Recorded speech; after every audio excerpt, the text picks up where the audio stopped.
My heart stopped when I saw the text on Sarah's phone. Tonight was electric. Can't wait for more. 8 years of marriage, shattered by her affair with her smug boss, Ethan. Rage surged, but I didn't break.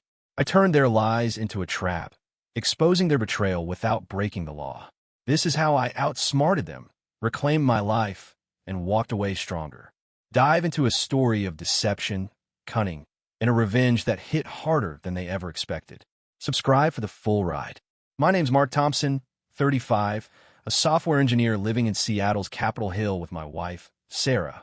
8 years ago, we were the couple everyone envied.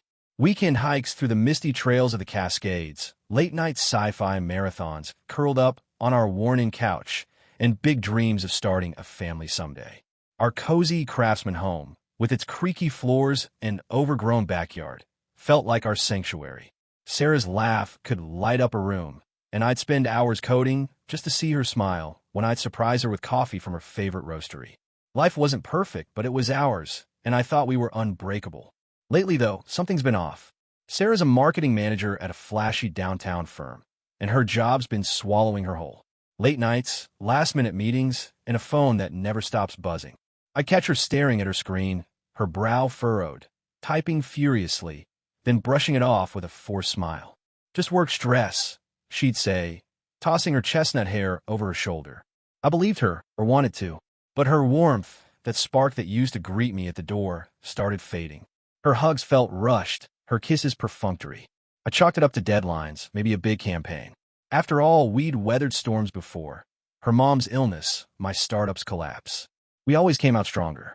Last Tuesday, everything changed. I was prepping tacos in the kitchen, the sizzle of onions filling the air, when Sarah's phone buzzed on the counter. She was in the shower, her playlist humming through the bathroom door. I glanced at the screen, expecting a work email or a group chat notification. Instead, a text glowed under the name Ethan Brooks, her boss. Tonight was electric. Can't wait for more. My stomach lurched like I'd been sucker punched.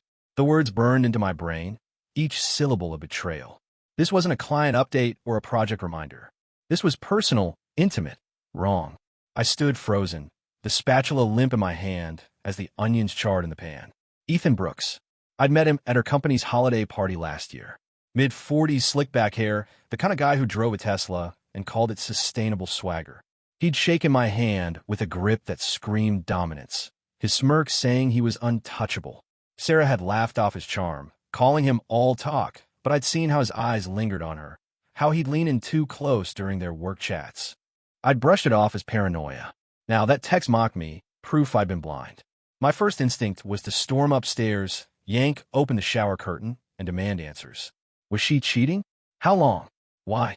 But rage clouded my thinking, and I knew confronting her without proof would backfire. Sarah's smart. She'd spin a story, and I'd be left doubting myself. I needed to be sure, to have evidence that couldn't be dodged. So I swallowed the fury, turned off the stove, and forced myself to act normal. When Sarah emerged, wrapped in a towel, humming to her playlist, I managed a tight smile. "Tacos are almost ready," I said, my voice steady despite the storm inside. "Smells amazing," she replied, oblivious, pecking my cheek before grabbing her phone. Her eyes flicked to the screen, and for a split second, her smile faltered. She tapped something quickly, then set the phone face down. My heart pounded, but I played along, serving dinner while she chatted about a new client pitch. Every word felt like a lie, every laugh a performance. I nodded, laughed at her jokes, but my mind was elsewhere, replaying that text, dissecting her every move. Was her hair wet from the shower or nerves? Did her fingers linger on her phone too long? That night, I couldn't sleep. Sarah dozed beside me, her breathing soft, while I stared at the ceiling, the text looping like a nightmare. Electric. What did that mean? Quiche. More? The thought made my skin crawl. I slipped out of bed, grabbed my laptop, and sat in the dim glow of our living room. I wasn't a hacker, but I'd coded enough to know my way around. Years ago, I'd built a tracking app for a side hustle. Nothing fancy, just a way to mirror a phone's notifications. It was still on my cloud drive. I hesitated, guilt prickling. Spying on Sarah felt like crossing a line. But then I remembered Ethan's name on her screen, and guilt turned to resolve. By 3 a.m., I'd set up the app to mirror her phone to my laptop. Texts, calls, emails, anything she did, I'd see. It felt dirty, but betrayal justified it. The first message came at 6:02 a.m. as Sarah stirred upstairs. From Ethan, missed you after you left. SF trip's gonna be fun. Sife? San Francisco. My jaw clenched. Sarah replied, can't wait. Just gotta keep things chill at home. Chill at home. With me. Her husband. I slammed the laptop shut, my hands shaking. This wasn't a fling, it was a plan. The next morning, Sarah was all smiles, sipping coffee, talking about a team meeting. I played the doting husband, packing her lunch, kissing her goodbye. But as she drove off, I opened my laptop again. Another text from Ethan. Wear that red dress in SF. You know why. Her reply. A winking emoji. My blood boiled, but I forced myself to stay calm.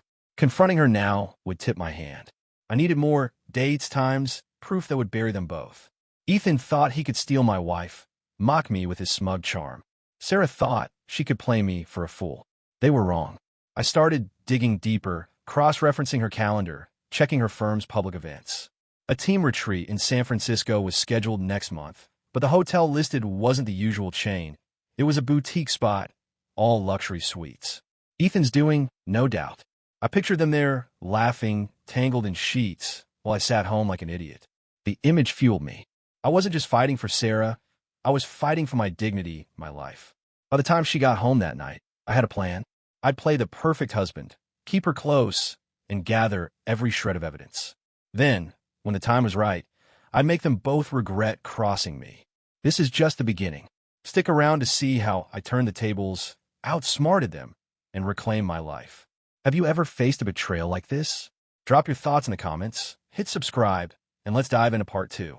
The days after finding that text from Ethan felt like walking through a fog of rage and calculation. I'm Mark Thompson, 35, a software engineer in Seattle, and my wife, Sarah, was slipping away, pulled into the orbit of her slick boss, Ethan Brooks.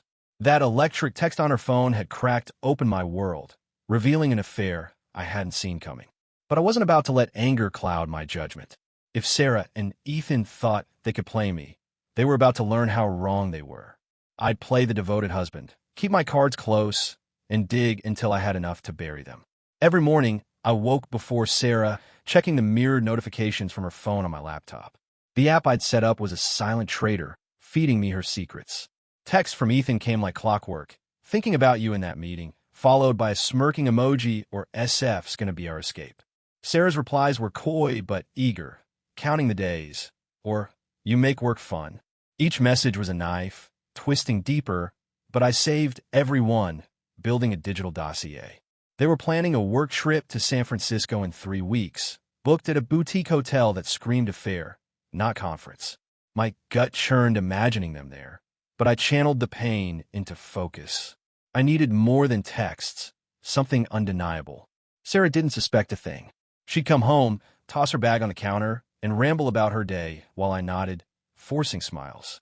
I'd cook dinner, her favorite lemon salmon one night, stir-fry the next, keeping the routine normal. But I watched her like a hawk. The way her eyes darted to her phone when it buzzed, the quick swipe to clear notifications, the faint flush on her cheeks when Ethan's name popped up. She thought she was slick, but I was one step ahead. At night, she'd curl up beside me, oblivious to the storm brewing. I'd lie awake, planning, my mind a chessboard where every move mattered. The first big clue came a week later. Sarah mentioned a company mixer at a swanky rooftop bar downtown, some networking event for her firm's execs and clients. You should come, she said, almost too casually, stirring her coffee. It'll be fun. Fun, right? I saw through it. Either she was testing me or Ethan wanted to size me up. I agreed, sensing an opportunity. That night, I put on a crisp blazer, played the supportive husband, and walked into a room buzzing with corporate egos. Ethan was there, holding court near the bar, his tailored suit screaming money. Sarah introduced us, her voice a touch too bright. Ethan, you remember Mark, my husband? He flashed a grin, all teeth and arrogance, gripping my hand hard enough to make a point. Mark, the coder. Sarah says you're a genius with tech. His tone dripped condescension, like I was some basement geek. Lucky guy having her. His eyes flicked to Sarah, lingering a beat too long. She blushed, tucking her hair behind her ear. I forced a chuckle, my jaw tight. Luck's got nothing to do with it, I said, holding his gaze. He smirked, like he knew something I didn't, and excused himself to work the room. Sarah stayed close, but her laughs were nervous, her glances at Ethan too frequent. I saw it all. Their stolen looks, the way he brushed her arm passing by. It was a performance, and I was the audience they thought they could fool. Later, in the car, Sarah dropped a bombshell that nearly broke my calm. "You're so good to me, Mark," she started, staring out the window. "Letting me pick our vacations, what we eat. I love that about you." I nodded, waiting for the catch. "But Ethan, he says some women need a man who takes charge, you know? Someone who leads." Her voice was soft, testing, like she was quoting scripture. My blood ran cold. Ethan wasn't just seducing her. He was planting seeds, twisting her view of our marriage. I gripped the wheel, keeping my tone even. "We're equals, Sarah. That's what we've always been. You want something different?" She hesitated, then shook her head. "No, I don't know. He's got a way of talking." Yeah, I bet he did. That conversation lit a fire. This wasn't just an affair. It was a power grab. Ethan was selling her a fantasy, casting me as the weak link. I doubled down, diving deeper into their digital trail. Sarah's calendar showed lunch meetings with Ethan, but her credit card statements, accessed through her shared account, revealed dinners at upscale spots I'd never been to. I cross-checked Ethan's LinkedIn and found he'd posted about a team strategy session at one of those restaurants, but the date matched a night Sarah came home late, smelling of wine. The pieces were falling into place, but I needed something bigger, something to hit them where it hurt. Then a break. Late one night, while Sarah slept, I used an old coding trick to probe Ethan's work email. I'm no black hat hacker, but I know how to exploit a weak password. Pro tip: don't use your dog's name. His inbox was a goldmine. Buried in deleted folders were receipts, company credit card charges for jewelry, a spa day, and that San Francisco hotel. Ethan was misusing firm funds to bankroll their affair, and he wasn't even careful about it. I screenshot everything, my pulse racing. This wasn't just proof of cheating, it was leverage. If I played this right, I could take him down without throwing a punch. But I wasn't done. I needed Sarah's voice, her words, to seal the deal. I tweaked my tracking app to record her calls with Ethan, routing audio to a hidden cloud folder. The first call I captured was a gut punch. "Mark's so sweet, but you make me feel alive," she said, her voice low, giddy. Ethan chuckled. "He's a good guy, Sarah, but you need more. We'll have fun in SF." I clenched my fists, saving the file. Every word was a weapon, and I was building an arsenal. They thought they were untouchable, but I was closing in, silent and sharp. By the end of the week, I had enough to act, but I held back. Rushing in would tip my hand, and I wanted them to squirm. I left a vague note on Sarah's desk. "Know you're busy with Ethan. We need to talk." No signature, just enough to rattle her. When she found it, her face paled, and she fumbled an excuse about a client email.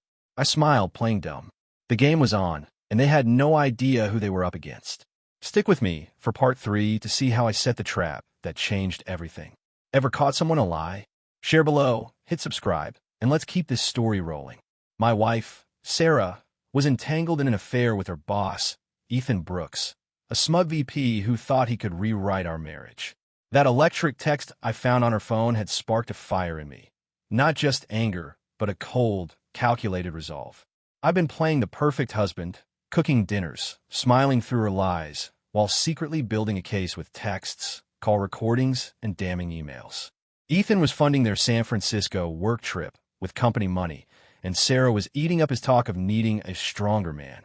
Confronting them now would be too easy. I wanted them to feel the walls closing in, to choke on their own arrogance. This was my game now, and the trap was almost ready. Every day was a tightrope walk. Sarah came home, all breezy smiles, chatting about her latest campaign while her phone buzzed with Ethan's texts. I'd nod, stir the risotto, and ask about her day, my voice warm but my eyes sharp.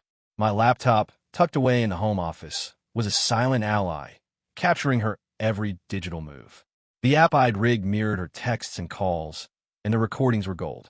One night, I caught her on the phone with Ethan, her voice hushed in the guest room. "Mark's clueless," she said, giggling. "He thinks I'm swamped with work." Ethan's laugh was oily. "Good. Keep him sweet till SF. Then we'll see what's what." My fists clenched, but I saved the file. That clip alone could ruin her, but I wanted more. I wanted Ethan's empire to crumble. The emails I'd pulled from Ethan's work account were my ace. He'd been sloppy, using the company card for a $2,000 necklace, a spa package, and that boutique hotel in San Francisco. Each transaction was a thread I could pull to unravel him. But I had to be careful. A direct leak might trace back to me, and I wasn't about to risk my job or freedom. Instead, I crafted an anonymous tip using a burner email routed through a VPN. I attached the juiciest receipts, nothing too obvious, just enough to raise eyebrows, and sent it to the firm's HR director and 2 board members. "Concerned employee here," I wrote. "Check these expenses. Something's off." I hit send, my heart pounding. The seed was planted. Now I just had to wait for the audit to kick in. Sarah's behavior was shifting, too. My vague note, "Know you're busy with Ethan. We need to talk," had rattled her. She'd brushed it off, claiming it was about a client, but her eyes darted nervously, and she started locking her phone. I kept the pressure subtle, dropping hints to keep her off balance. One night, over dinner, I mentioned a coworker's divorce. "Crazy how affairs get exposed," I said casually, slicing into my steak. "Someone always slips up."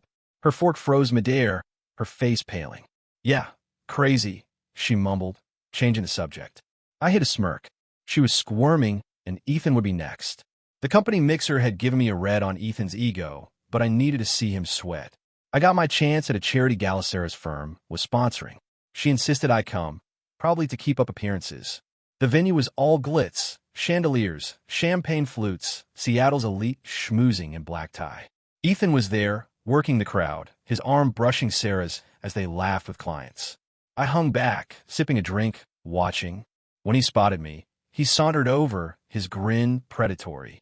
"Mark, good to see you out of the coding cave," he said, clapping my shoulder. "Sarah's killing it at work. You must be proud." The jab was clear. I was the nerd, she was the star, and he was the king.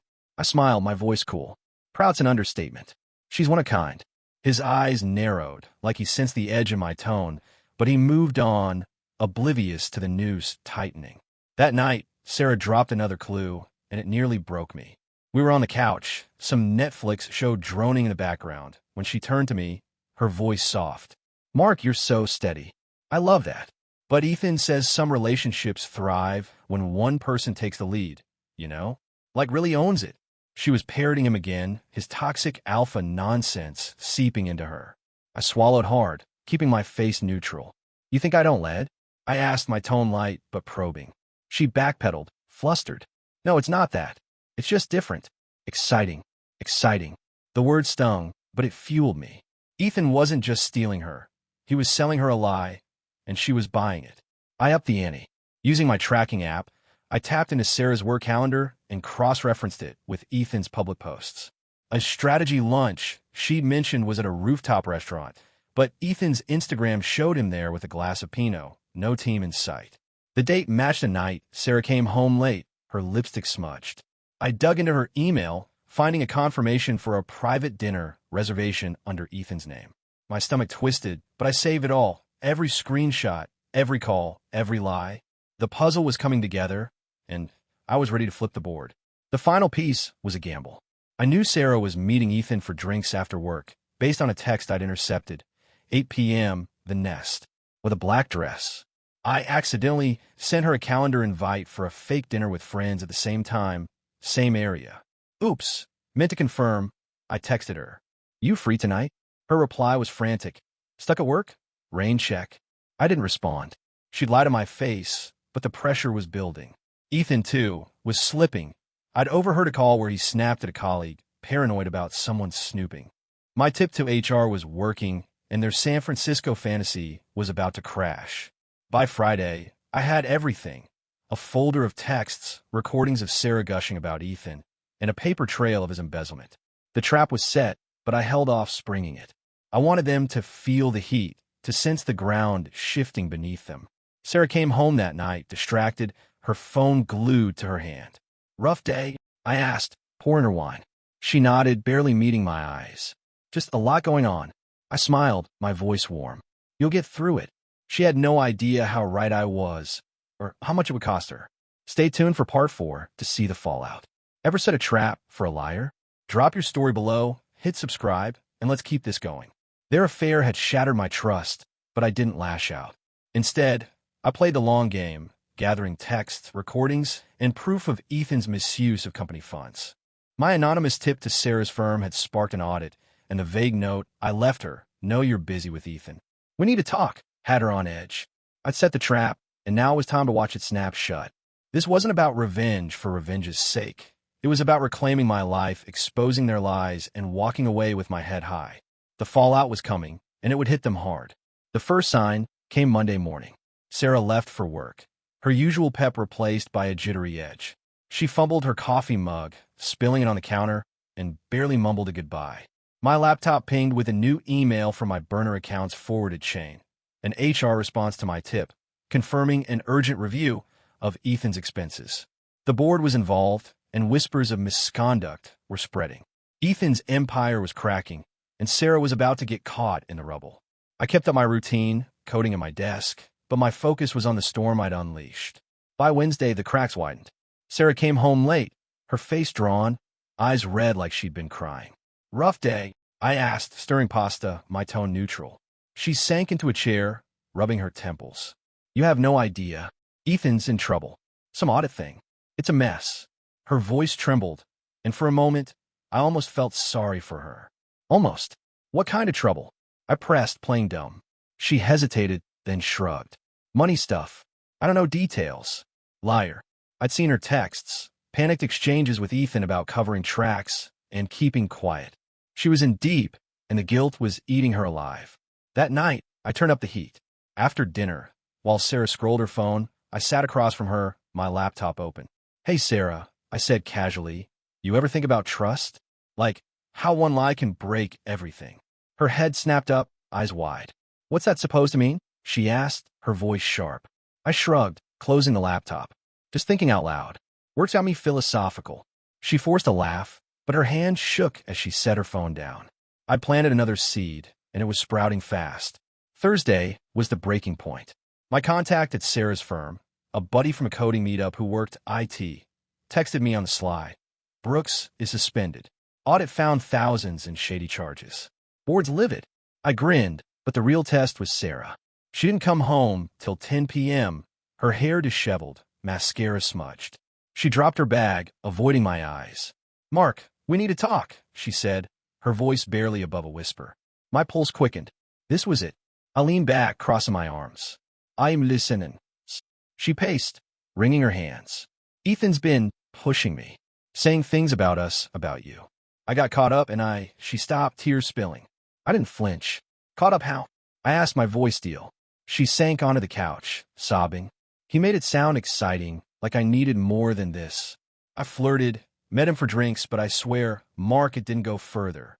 I'm so sorry. Her words were a flood, desperate, but I wasn't buying the half-truths. I pulled out my phone, opened the app, and played the recording from last week. Mark's clueless. He thinks I'm swamped with work. Her voice, clear as day, echoed in the room. Sarah froze, her face paling. Where did you get that? She stammered. I leaned in, my voice low. You think I'm clueless, Sarah? I know about the texts, the dinners, the San Francisco trip. I know Ethan's been bleeding the company dry to impress you. And I know you let him convince you I'm not enough. Her sobs grew louder, but I wasn't done. You didn't just cheat. You questioned our entire marriage. You let him in, and now you're both paying for it. She shook her head, frantic. Mark, please, I was stupid. He manipulated me. I love you. I'll quit. I'll do anything. I stood, my heart heavy but resolute. You made your choice, Sarah. Pack a bag. I want you out by morning. Her eyes widened, like she hadn't expected me to hold firm. Mark, no, we can fix this, she begged, grabbing my arm. I pulled away, my voice cold. You broke us. The company's onto Ethan, and your name's tied to his mess. You're lucky I'm not forwarding these recordings to HR. That hit her hard. She knew a scandal would tank her career. She collapsed, crying, but I walked away, locking myself in the office. The man she thought was steady was done playing nice. By Friday, the fallout was official. Ethan was fired, the company citing gross financial misconduct. My IT buddy leaked that Ethan's charges included gifts traced to Sarah's work trips. She wasn't fired, but her promotion was scrapped, and her team sidelined her, the affair now an open secret. Sarah moved to a friend's place, leaving behind a tear-stained note. I never meant to hurt you. I'll fix this. I tossed in the trash. My revenge was clean. No fists, no felonies, just truth. Ethan's reputation was shot, and Sarah's career was limping. But I wasn't celebrating. The woman I'd loved for 8 years was gone, and the victory felt hollow. I started divorce proceedings that weekend, contacting a lawyer to split our assets. The house, our savings, everything we built was tainted now. I didn't hate Sarah, but I couldn't trust her. Ethan had preyed on her insecurities, but she'd chosen to listen, to betray me. As I boxed up her things, I found a photo from our honeymoon, laughing on a beach. I stared at it, then set it aside. That Mark and Sarah were ghosts. The man I was now had to move forward, not look back. The trap had worked, but the story's not over. Part 5 will show how I rebuilt, how Sarah faced a reckoning, and what became of Ethan's crumbling ego. Have you ever exposed a betrayal? Share your thoughts below, hit subscribe, and let's see this through together. My wife, Sarah, and her boss, Ethan Brooks, thought they could betray me, but I outsmarted them. With texts, recordings, and proof of Ethan's embezzlement, I tipped off their company, leading to his firing and Sarah's professional fallout. I confronted her with the truth, demanded she leave, and started divorce proceedings. My revenge was legal, calculated, and final. No violence, just justice. But winning didn't erase the pain. This is the story of how I rebuilt, how Sarah faced her consequences, and how I found peace in letting go. The weeks after Sarah left were a blur of logistics and solitude.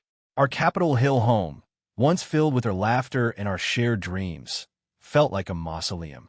I hired a lawyer to handle the divorce, splitting our savings down the middle and putting the house on the market. Every creaky floorboard, every photo I packed away reminded me of the life we planned, kids, anniversaries, growing old together. But that life was a lie, tainted by her choice to let Ethan's poison seep in. I didn't cry, didn't rage.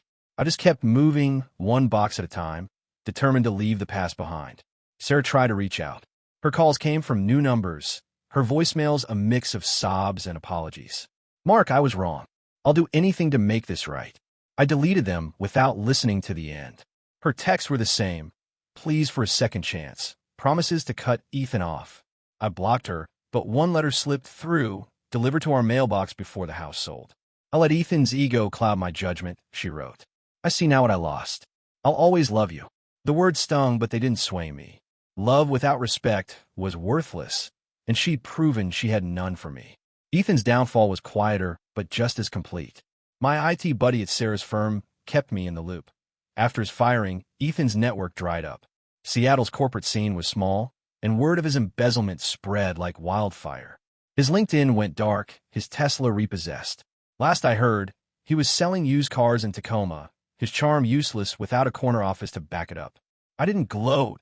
His ruin was his own doing, not mine. My tip to HR had been the spark, but his greed lit the fire. I needed a fresh start, so I took a job offer in Portland, a senior developer role with a tech startup. The move was a leap, new city, new life, but Seattle held too many ghosts. I rented a small loft near the Willamette River, its floor-to-ceiling windows letting in light I hadn't realized I'd missed. Portland's vibe, rainy trails, quirky coffee shops, suited me. I started hiking again, tackling Forest Park's muddy paths, each step a reminder I was still standing. Therapy helped too. A no-nonsense counselor, named Jen, pushed me to face the betrayal head-on. You didn't just lose Sarah, she said. You lost the version of yourself who trusted her. Rebuild that guy, but stronger. I was trying. Sarah's final reckoning came 3 months later. I'd sold the house, splitting the profits as agreed, when she emailed me, asking to meet. Against my better judgment, I agreed, choosing a neutral coffee shop in Portland. She looked different, thinner, her eyes shadowed, her usual confidence gone. She sat across from me, clutching a latte, and spilled everything. I was an idiot, she said, her voice cracking. Ethan fed me lies about needing more, and I bought it. I lost my promotion, my team's respect. I'm starting over at a smaller firm. She paused, tears welling. I know I don't deserve you, but I need you to know I'm sorry. I listened, my face blank. Part of me wanted to lash out, to list every way she'd gutted me. But I didn't. Sarah, I said, my voice steady, you didn't just cheat. You let him convince you I wasn't enough. You chose that. I've moved on, and you need to. Her face crumpled, but she nodded. I'm trying, she whispered. I'm in therapy. I'm learning. I wished her well, meant it, and walked away. Forgiveness wasn't mine to give yet, but I didn't need to carry hate. Portland became my reset. I joined a hiking group, made friends who didn't know my past. Work challenged me, coding apps that help small businesses thrive, and I poured myself into it. On weekends, I'd hit the trails, the crunch of leaves underfoot grounding me. One evening, standing on a ridge overlooking the Columbia River Gorge, I felt something shift. The weight of Sarah's betrayal, Ethan's arrogance, it was fading. I wasn't the man who'd cooked her dinners, blind to her lies. I was Mark, flawed, resilient, free. Looking back, I don't regret my plan. Exposing Ethan's fraud and confronting Sarah with her own words was the only way to break their spell. I didn't break the law, didn't lower myself to their level. I used truth as my weapon, and it was enough. Sarah's rebuilding, but she'll carry the scars of her choices. Ethan's a cautionary tale, proof that ego burns out fast. Me, I'm writing a new chapter, one where trust is earned, not assumed. To you watching, betrayal cuts deep, but it doesn't define you. I rose above by staying smart, staying true to myself. Have you faced a moment like this? How'd you reclaim your strength? Drop your stories in the comments, hit that subscribe button, and join our community for more tales of resilience. Thanks for sticking with me. This one's done, but there's more to come.